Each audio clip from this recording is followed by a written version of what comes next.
بسم اللہ الرحمن الرحیم۔ ٹاپک ہے جی گوسپ اینڈ سیویلائزڈ ٹاک،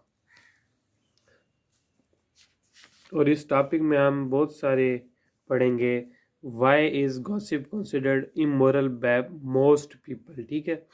یہ ٹاپک بھی ہوگا how does the writer define it, writer اس کو کیسے ڈیفائن کرتا ہے، مصنف اس کو کیسے بیان کرتا ہے۔ Considered it a negative quality, اس کو ایک نیگیٹو خوبی سمجھا جاتا ہے، منفی خوبی سمجھا جاتا ہے۔ Origin of the word gossip, gossip لفظ کا اوریجن، جہاں سے یہ لفظ شروع ہوا تھا، نکلا تھا، وہ کون سا ہے۔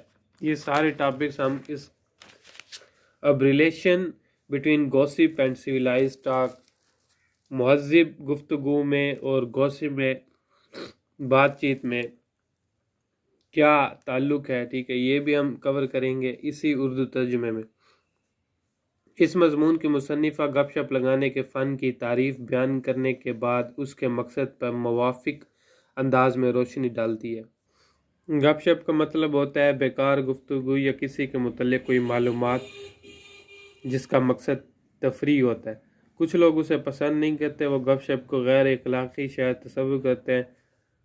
وہ یہ سمجھتے ہیں کہ گپ شپ کا مطلب دوسروں کی عیب جوئی اور ان پر تہمت لگانا ہوتا ہے۔ مصنفہ سمجھتی ہے کہ گپ شپ کی کوئی منفی خوبی نہیں ہے۔ وہ واضح کرتی ہے کہ گپ شپ تہذیب کے غریب رشتہ دار ہے۔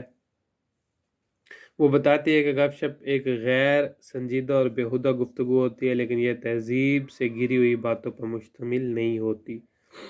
یہ باہمی افہام و تفہیم کا ذریعہ ہوتی ہے۔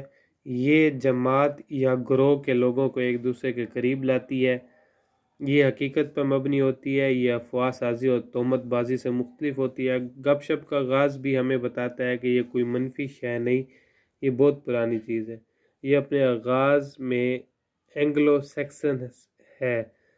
یہ لفظ گارڈسبی سے نکلا ہے، جس کا مطلب ہے کہ مذہبی والدین۔ بعد ازاں اس میں دوستوں اور رشتہ داروں کو بھی شامل کر لیا گیا۔ اس کا مطلب یہ نکلا کہ گپ شپ کوئی گھٹیا شے نہیں ہے۔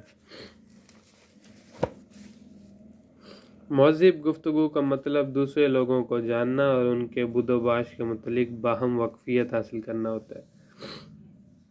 مہذب گفتگو میں حصہ لینے والوں کا لہجہ سنجیدہ ہوتا ہے۔ اگرچہ گپ شپ کا لہجہ ہلکا پھلکا ہوتا ہے، لیکن اس کا مقصد وہی ہوتا ہے جو مہذب گفتگو کا۔ یہ مختلف لوگوں کے درمیان باہمی افہام و تفہیم بڑھانے کا آلہ ہے۔ یہ دوسرے لوگوں کے ساتھ ہمارے تعلقات کی پیمائش کرتی ہے۔ یہ ہمیں یاد کرواتی ہے کہ ہم کس قسم کے لوگوں کو جانتے ہیں اور وہ کس قسم کی زندگی بسر کرتے ہیں۔ ہم کہہ سکتے ہیں کہ گپ شپ کلچر اور تہذیب کی علامت ہے۔ اب ہمارے پاس ٹاپک ہے جی ایڈوانٹیجز آف گوسپ۔ اس میں ہم بہت ساری چیزیں پڑھیں گے، جس طرح what are the advantages of gossip, gossips کے کیا ایڈوانٹیجز ہیں، ایکسپلین فرانسس پروز اسٹیٹمنٹ جو انہوں نے دی تھی، وہ the fact is that I love gossip and beyond that I believe in it. حقیقت یہ ہے کہ مجھے گوسپ پسند ہے اور اس سے بھی بڑھ کر کے میں اس پہ بلیو رکھتا ہوں۔ In its purpose its human uses, اور اس کے انسانی استعمالات کیا ہیں، اور what is the function of gossip, gossip کے کیا فنکشن ہے۔ Write a note on the uses of gossip, gossip پر ایک نوٹ لکھیں۔ How does the writer defend gossip, writer نے گوسپ کو کیسے ڈیفینڈ کیا۔ یہ تو امپورٹنٹ کوشچنز ہے، اور ٹاپک یہ پڑا ہوا ہے کائنڈ آف ہارملیس ٹاک، ایک قسم کی غیر نقصان دہ بات، ٹھیک ہے۔ اس کے بعد یہ سیکنڈری آ رہا ہے، اور تھرڈلی اور فورتھلی اس کے حصے بنا دیے گے۔ تو ہم پڑھتے ہیں اردو ترجمہ۔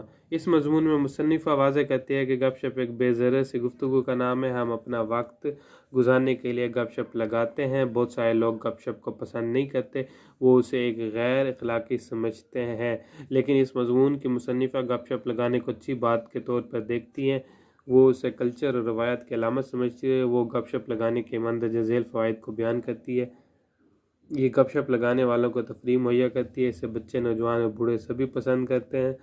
گپ شپ ہمیں کسی شخصیت، واقعہ یا صورتحال کے متعلق بتاتی ہے. یہ کسی جماعت کے لوگوں کے درمیان باہمی افہام و تفہیم کو بڑھاتی ہے. یہ سماجی روابط میں اضافے کرتی ہے. ہم ان تمام کاموں کے محرکات سے آگاہ ہو جاتے ہیں جو لوگ اپنی پرائیویٹ اور معاشرتی زندگی میں کرتے ہیں. ہماری زندگی کے تجربات کے متعلق آزادانہ گفتگو ہمارے دوستوں کو ان کے ویسے تجربات کی یاد دلاتی ہے جو ان پر گزرے ہوتے ہیں. اس طرح گپ شپ دوسرے لوگوں کے ساتھ اپنی معاشرتی اور پرائیویٹ زندگی کے رازوں کے تبادلے کا ذریعہ بنتی ہے. گپ شپ کا مقصد تفریح مہیا کرنا ہے. یہ تہمت بازی الفاظ سے مختلف ہوتی ہے. گپ شپ لگانے میں ہمارا مقصد کسی کے جذبات کو مجروح کرنا نہیں ہوتا. اس طرح گپ شپ ایک مثبت شے بن جاتی ہے. کوئی بھی اسے غیر اخلاقی شے سمجھے بغیر اس سے فائدہ اٹھا سکتا ہے.